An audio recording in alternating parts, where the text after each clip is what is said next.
समज जरी वालगडून पडला तरी तिकडं पाडायचं. इकडं हा इकडं पाडायचं. नाही. हा आणि समज पाडला तर महत्वाचा पार्ट इकडं पाडायचा आणि जे नको असलेला पार्ट आहे तो इकडं पाडायचा. सगळंच लागन ना मामा. मग पाडायचंच नाही.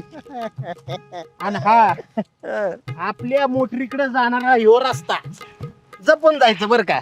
का म्हणजे अरे गचपाने ले नाही 4-5 विषारी नाग आहे तिथं. इकडंच थांबतो. हा. खाली या.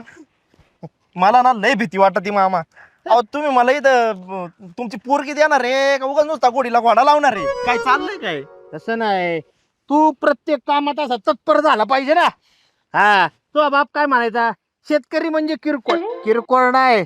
आता मीच बघ साधा शेतकरी आहे का. 2 गडी साप चावून मेलं पण वावर सोडलं नाही. चला लय पुढं. कट्टर तुम्ही मामा. बरं आता एक काम करा. हा. ऐ तू खाली जाऊन त्याला बांध दाखव आपला शेवटचा. काय मी आलो मोटर चालू करून. आणि उद्यापासून तू जायचं बरं का मोटर चालू करायला. फक्त आपलं जपून जायचं. का? ले नाही 1-2 बिबटे आहेत तिथे. 1-2 फक्त